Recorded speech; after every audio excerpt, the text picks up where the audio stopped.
آپ دیکھ رہے ہیں مسائل کا حل چینل۔ نحمدہ و نصلی علی رسولہ الکریم، اما بعد فاعوذ باللہ السمیع العلیم من الشیطان الرجیم، بسم اللہ الرحمن الرحیم، انزل الناس منازلہم، صدق اللہ العظیم۔ اللہ کے پاک پیغمبر صلی اللہ علیہ وسلم نے اپنے اس فرمان مبارک کے اندر یہ ارشاد فرمایا کہ لوگوں کو ان کے مرتبے کے مطابق ہی اعزاز دو، عزت دو، جتنے اس کی عزت بنتی ہے، جتنی عزت کا وہ انسان مستحق ہے۔ آقا علیہ الصلوۃ والسلام نے صحابہ کرام عزت اور مقام کے حوالے سے ایک صحابی رسول آقا علیہ الصلوۃ والسلام کو سجدہ کرنا چاہتا تھا تو آپ نے منع فرما دیا، تعظیماً، احتراماً، محبتاً، اور آپ فرماتے ہیں تم بھی اہل کتاب کی طرح غلو نہ کرنا، کیونکہ اہل کتاب انہوں نے اپنے انبیاء کی مقام کے اندر غلو کیا، حد سے بڑھ گئے، حالانکہ وہ اس کا احترام کرتے نہیں تھے۔ حضرات ذی وقار، اللہ جس کو عزت دینا چاہے اسے کوئی ختم نہیں کر سکتا، اور اللہ جس کو ذلت دینا چاہے اسے کوئی عزت نہیں دے سکتا۔ یہ رب کے قرآن کا فیصلہ ہے۔ پچھلے ہی ہفتے کے اندر سوشل میڈیا پر آپ ویڈیو سن رہے ہوں گے، ایک شخص نے اپنے بیان کے اندر، اپنے خطاب کے اندر اپنے لیڈر کو پروٹوکول دینے کے لیے اس نے کہا کہ جو شخص لیڈر کا استقبال کرے گا، لیڈر کا نام بتانا ضروری نہیں ہے، آپ جانتے ہیں، مقصد ہٹ کرنا نہیں ہے۔ اگر ایسا ہی چلتا رہا تو پھر یہ قیامت کی ہی علامات ہیں۔ اگر ان باتوں کو نہ روکا گیا، نہ سمجھایا گیا، تو جو حدیث کے الفاظ ہیں کہ جوہلا فتوے دیں گے، یہ جوہلا ہی ہیں، یہ قیامت ہے۔ اب انہوں نے کیا کہا ہے، سوشل میڈیا پر ویڈیو گردش کر رہی ہے، انہوں نے کہا جو بندہ استقبال کے لیے جائے گا اس کی جنت کی ٹکٹ پکی ہو گئی ہے۔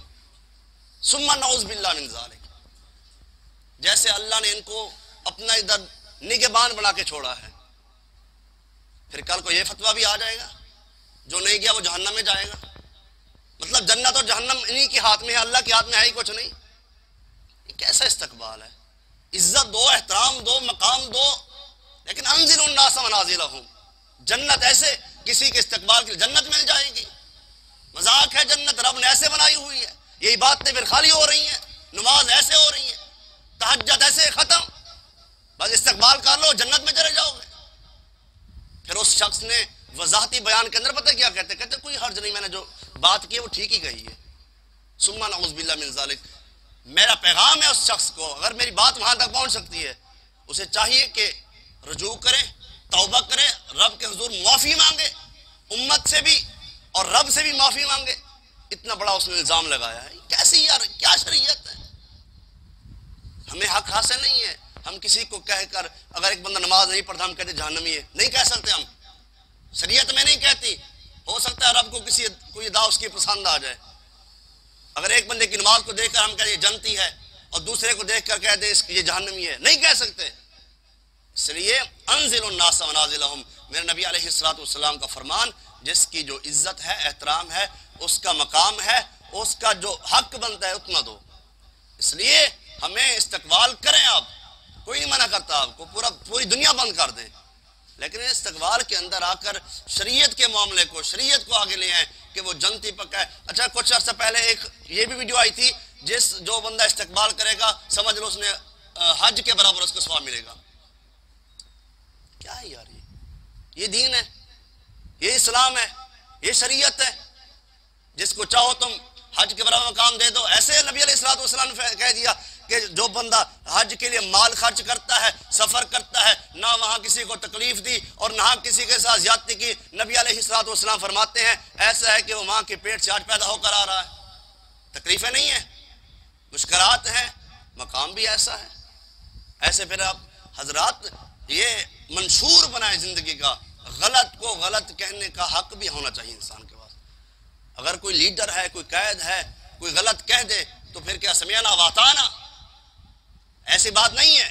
ایک موقع پر ایک صحابی رسول نے کہا آگ میں چھلانگ لگاؤ، صحابہ مخالف کھڑے ہو گئے تھے.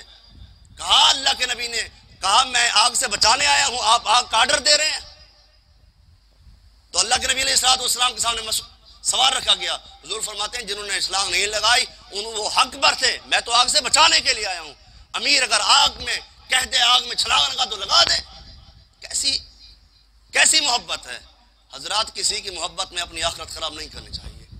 یہ درس ہے، یہ سبق ہے، یہ احترام ہے، یہ پیار ہے.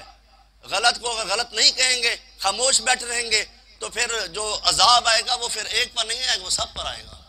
سب لپیٹ میں آئیں گے، سارے ہی پھر اس کی زد میں آ جائیں گے.